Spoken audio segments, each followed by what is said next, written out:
මුදල් කළමනාකරණය. මුදල් කළමනාකරණය කියන්නේ මොකක්ද කියන එක සම්බන්ධව තමයි පොඩ්ඩක් මම කතා කරන්න ආවේ. මේකෙදි මුදල් කළමනාකරණය කියන කාරණාව අපි ගොඩක් වෙලාවට පොඩි කාලේ අපිට මුදල් කොහොමද හොයන්නේ කියන දේ පිළිබඳව අපිට ගොඩක් වෙලාවට දැනුවත් කිරීමක් කරනවා. හැබැයි කවදාවත් ඒ මුදල් පාලනය කරන පිළිබඳව ඒක වියදම් කරන්නේ කොහොමද කියන දේ ලොකු අවබෝධයක් කාටවත් දෙන්නේ නැහැ මම හිතන විදියට. ඒකට අපි මුලින්ම අපි ඉගෙන ගන්න ඕන කාරණා විශයක් තමයි මේ මුදල් කළමනාකරණය කරගන්නේ කොහොමද කියන එක. ඒකෙදි අපිට පුළුවන් කියන්නේ මම මුලින්ම ඔයාලට කියන්න මොකද අපි මුදල් කළමනාකරණය අපිට වැදගත් වෙන්නේ කියන දේ පොඩි කාරණා කීපයක් මම කියලා දෙන්නම්. ඒකෙදි අර අපිට ආතතිය කියන දේ මගහරවා ගන්න පුළුවන් අවගේ නිවැරදි කළමනාකරණය තුලින්.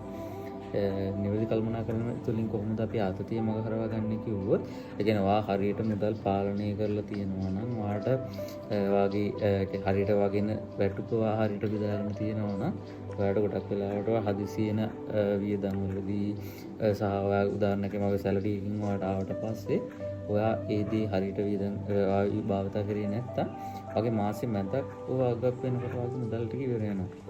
එතකොට ආගේ මාසෙ ඉවරනකම් ආගේ නෙක්ස්ට් සැලරි ඩේට් එක එනකම් ඔයාට මුදල් තියෙනවා ඔයාගේ වියදම් කරන්න. ඒකට ඔයා ඔටෝමැටික්ලි ආතතියටපත් වෙනවා. මොකද ඉතිරි දවස්වලට ඔයාට වියදම් කරන්න ආගේ අතින් මුදල් නැති වෙනවා. ඒතර ඔයාගේ පවුලේ සමාජික පවුලේ සමීප අනිත් කාරණා විදිහට ගත්තොත් ඔයාගේ පවුලේ සමීපතයන්ට ඔයාට කියන්නේ අවශ්‍ය කාරණාවක එයාලට අසුන් වෙන්න පුළුවන්. එයාලට මුදල් පැත්තෙන් අවශ්‍යතාවය වෙන්න පුළුවන්. එයාලට උදව් කරන්න වෙන්න පුළුවන්. ඒ වගේ ඒ වෙනකොට වාගේ නිවැරදි කළමනාකරණයක් වාගාව තිබෙන්නේ නැත්තම් වාට එයාලට ඒ වගේ අවශ්‍යතාවයදී වාට උදව් කරන්න බැරි වෙනවා. එතකොට වාගේ ඒකින්ද දෙවෙනි කාරණාව විදිහට වා නිවැරදි මුදල් කළමනාකරණයක් තියෙනවා නම් වාගේ සමීපතයන්ට වාට ඕනම වෙලාවකට උදා කිරීම හැකියාව තියෙනවා. අනිත් කාරණේ වගේ අනාගත ආරක්ෂාවට. ඒ කියන්නේ සාමාන්‍යයෙන් වා හරි මුදල් කළමනාකරණයක් කරගත්තොත් වාගේ අනාගතයේ තියෙන ඕනම අවස්ථාවකදී වාට මුදල් වගාව තියෙනවා වියදම් කරන්න. එතකොට වා ඒකින්ද වා හිතන්න ඕන කාරණාව තමයි මේ නිවැරදි මුදල් කළමනාකරණය පිළිබඳ හරි කළමනාකරණ ක්‍රියාවලිය කරගන්න ඕන. එතකොට අනාගතය ගැන වට කිසිම බයවීමක් වෙන්න ඕනේ නැහැ. ඔයාගේ සිහින සැබෑ කර ගැනීමට ඉක්මන් කරගන්න පුළුවන්. ඒ කියන්නේ ඔයා හිතන්න ඔයාට දැන් අපි හැමෝටම ගෝල්ස් තියෙනවානේ. අපි හැමෝම try කරනවා අපේ සිහින කරා යන්න. එතකොට එතනදී ඔයාගේ සිහින වලට යන්න නම් ඔයාට නිවැරදි මුදල් කළමනාකරණයක් තියෙන්න ඕන. එතකොට ඔයාගේ නිවැරදි කළමනාකරණයක් ඔයා තිබ්බේ නැත්නම් ඔයා බලාපොරොත්තු වෙන ඉලක්කයන්ට ඔයාට ඉක්මනටම යන්න හම්බ වෙන්නේ නැහැ. ඒ කියන්නේ නිවැරදි මුදල් කළමනාකරණය උදව් වෙනවා ඔයාට වගේ ඉතිරි අනාගතේ ඉලක්ක කරා වලට යන්න. ඊට පස්සේ මම ඔයාලට කියන්නම් ඔයාගේ වැටුප නිවැරදිව කොහොමද බෙදාගන්නේ කියලා. ඒක තමයි ප්‍රධානම කාරණය. ඒ කියන්නේ අපිට මේ මුදල් කළමනාකරණය කියන මාතෘකාවට ප්‍රධානම වෙන්නේ මේ ඔයාගේ වැටුප ඔයාගේ සැලරි එක හරියට බෙදාගන්න එක.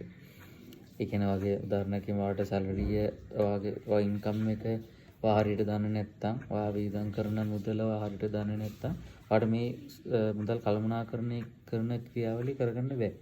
ඒකින්ද ඔයා මුලින්ම ඔයාගේ යන ඔයාට ලැබෙන ආදායම සහ ඔයාට වගින් යන ඒ මාසික යන වියදම ගැන අවබෝධයක් තියෙනවා. එතකොට ඒක ගොඩක් වෙලාවට වෙන්නේ නැති කාරණාවක්. කියන වගේ සැලරි ආවට පස්සේ ඔයාට ඒ එන දේවල් වලට පේමන්ට් බිල් පේමන්ට්ස් කරනවා. ඒ වගේ දේවල් කරන් ගියාම ඔයාට කොච්චරක් මාසකට යනවත් කියනදී අවබෝධයක් නැහැ. ඒකෙන්ද මුලින්ම අපිට කරන ඔප්ෂන් එකක් විදියට ඔයාට මුලින්ම ඔයාගේ ආදායම සහ වියදම පොතක පාට එක නෝට් ඩවුන් කරන්න පුළුවන්. දැන් ඔයාලට වෙලාවට කියන්නේ ඔයාගේ නෝමල් පොතක වුණත් ඔයාගේ ආදායම කොච්චරද ඔයා දවසේ යන වියදම් කොහොමද යන්නේ කියන දේ ඔයා මේක ලියලා තියාගත්තොත් ඔයාට ඔයා මාසාන්තිමේට වඩා කොච්චරක් ඔයාට වියදම් කරලා තියෙනවද කියලා බලා ගන්න පුළුවන්.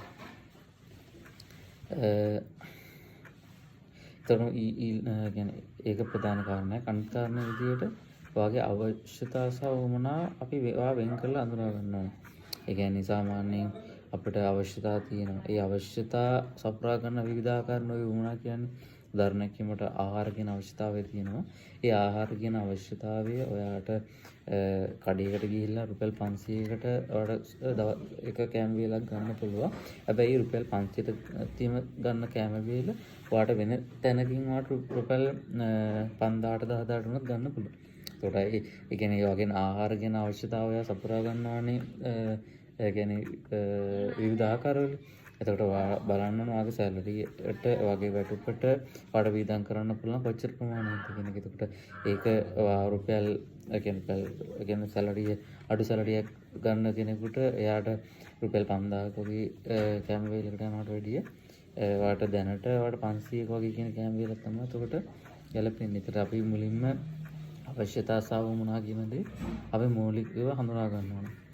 ඊට පස්සේ අනිත් කාරණා විදිහට අපිට පුළුවන් උපයන ආදායමට කියන්නේ උපයන ආදායමට වඩා වියදම අපිට නවතා ගන්න ඕනේ. ඒ කියන්නේ හිතන්න සාමාන්‍ය වගේ මම මුලින්ම කිව්වනේ අර සැලරිය කියන්නේ වියදම යන ගාන ලියා ගන්න කියලා. ඒතර ඔයාලට බලා ගන්න පුළුවන් ඔයාගේ සැලරිය රුපියල් 60000 නම් ඔයා වේදම් කරලා තියෙනවා නම් 80000ක්. එතකොට ඔයාගේ සැලරියට වඩා වැඩිපුර වියදමක් වෙලා තියෙනවා. ඒ කියන්නේ වගේ ආදායමට අමතරව තව ආදායම් මාර්ග නැත්නම් ඔයා හිතන්න ඒ ප්‍රමාණය කරලා තියෙනවා ඔයාගේ කාගෙන් හරි ණයට ඉල්ල ගන්න පුළුවන්.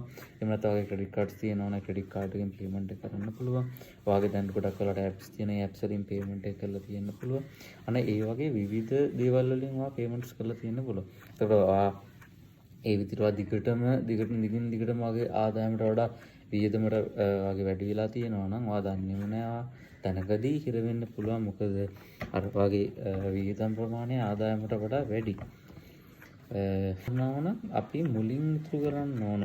ඒ මුලින් ඉතුරු කරන්න ඕන කියන දේ කියන්නේ ඔයාගේ සැලරිය ආවට පස්සේ අපි බලන්න ඕන අපි ගොඩක් වෙලාට කරන්නේ සැලරි එකකින් ඔයාගේ බිල්ස් ටික පේ කරලා ඒ කියන්නේ හැමදේම කරාට පස්සේ ඉතුරු වෙන මුදලින් ඉතුරු කරනවා try කරන්නේ. ඒක කවදාවත් කරන්න බැරි දෙයක්. මොකද අර මම කිව්වා වගේ අපේ උවමනා කියන්නේ අවශ්‍යතාවලට වැඩි උවමනා වැඩිනේ.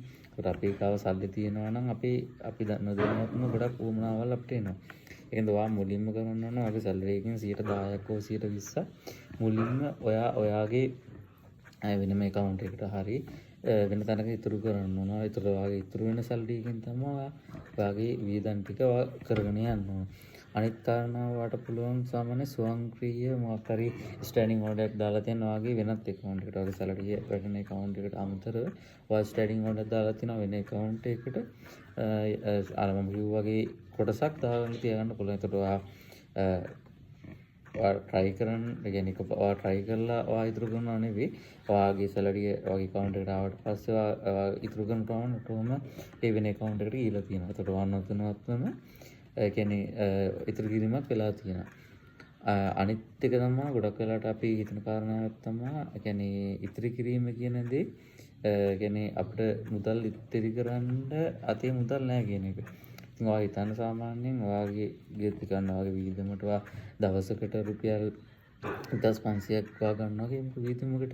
ඒ වියදමට රුපියල් 100ක් ඔයාට එක කැටයකට නැත්නම් වෙන කොහෙට හරි ඔයාට ඉතිරි කරන්න පුළුවන් නැත්නම් දාන්න පුළුවන් නම් ඔයා නොදැනුවත්ව හිතලා බලන්න ඔයා දවස් 30ක් මේ රුපියල් 100 ගාන ඉතුරු කරත් ඔයාගේ දවස් 100 රුපියල් 3000ක් ඉතුරු වෙලා. කියන්නේ ඔයාගේ තියෙන සල්ලි වලින්ම තමයි මේ ඉතිරි කිරීම කරන්නේ. ඒතර ගොඩක් වෙලාට කට්ටිය කියන්නේ මට ඉතිරි කරන්න මුදල් ඉතුරු වෙන්නේ නැහැ වගේ සැලරියක් එක කියලා. හැබැයි අපිට මෙන්න මේ වගේ පොඩි දෙයකට ඔයාට යොමු වෙන්න පුළුවන් නම් ඔයා නොදැනුවත්වම ලොකු ගාණක් ඉතුරු වෙලා. කියන්නේ මම රුපියල් 100ක් කියන දේ මීන් කරේ කියන්නේ අපිට සාමාන්‍ය normally 100ක් කියන දේ අපිට flexible ගාණක් හින්දා ඔයාට ඊට වඩා වැඩිපුර ගාණක් සේව් කරන්න පුළුවන් නම් දවසකට ඔයා ගන්න ඒ ගන්න ප්‍රමාණයම කියන්නේ වෙනම තියෙන එක නෙවෙයි ඔයා ගන්න දවසට ගන්න ප්‍රමාණයෙන් රුපියල් 200ක් කියන්නේ ඒතර මොකක් හරි ඔයා කන කෑම පොඩි දෙයක් අඩු කරන්න පුළුවන්. එහෙම කළා වෙන තැනක සේව් කරනවා නම් මාසාන්තිමේදී බලනකොට ඒක ලොකු ගාණක් වෙලා තියෙනවා. ඊට පස්සේ ණය ඔයාට සාමාන්‍යයෙන් අපි ණය ගන්නකොට ගොඩක් වෙලාවට අපි ණය ගන්න විවිධ වගේ පෞද්ගලික කාරණා සඳහා අපි ණයක් ගන්නකොටත් ඒක බලා කියන්නේ ඒක ගන්න ඕන ප්‍රයෝජනවත් වෙන විදියට. ඔයා ණය සාමාන්‍යයෙන් ගන්නකොට ප්‍රයෝජනවත් දේවල් වලට ගන්න. ඒ කියන්නේ ඔයා කියමුකෝ ඔයාගේ ඔයාට ආදායමක් උපයන්න පුළුවන් දෙයකට වගේ ඔයාට ණය ගන්න පුළුවන් නම් ඒ කියන්නේ ඔයාට ඊටමක් ගන්නවා වගේ බැංක් ලෝන් එකක් දාලා. එතකොට ඔයා දන්නවා සාමාන්‍ය ලංකාවේ විදියට නම් ගොඩක් වෙලාවට ඉඩම් වල ප්‍රයිසස් අඩුවීමක් වෙන්නේ නැහැ, වැඩිවීමක් තමයි වෙන්නේ. ඒතර ඔයාට පුළුවන් ඒ කියන්නේ ණය පර්සනල් ලෝන් එකක් වගේ අරගෙන ඒ කියන්නේ ඉඩමක් ගත්තට පස්සේ ඔයාට ඒක අවුරුදු ගාන යනකොට සාමාන්‍යව ගන්න ඉඩමේ ප්‍රයිසස් වලට වඩා වැඩි ප්‍රයිස් එකකට තමයි මේ ඉඩම කියන දේ ඔයාට විකුණන්න පුළුවන්. සේල් කරන්න පුළුවන්. එහෙම නැත්නම් ඔයාට වෙනම ඇසට් එකක් විතර මේක තියාගන්න පුළුවන්. ඉතින් මේ වගේ ප්‍රයෝජනවත් කටයුත්තක් සඳහා අපිට ණය ගන්න පුළුවන්. ඊට අමතරව වගේ දැනට වා හිතමුකෝ අපේ ක්‍රෙඩිට් කාඩ්ස් වගාව කීපයක් තියෙනවා.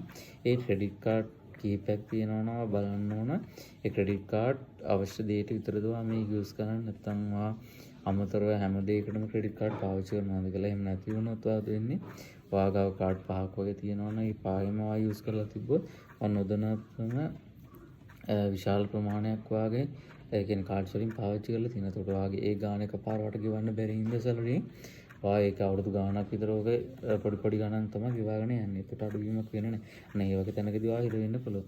ඔක වෙලාවට ඔන්ලයින් වලට ගන්න පුළුවන් ණය. ඒ කියන්නේ සාමාන්‍යයෙන් එක ආයතන විදිහට කියන්නේ ආයතනත් නෙවෙයි සාමාන්‍යයෙන් අර එක පොඩි කම්පැනිස් වලින් ණය දෙනවා ලොකු පොලි අනුපාතකයන්ට.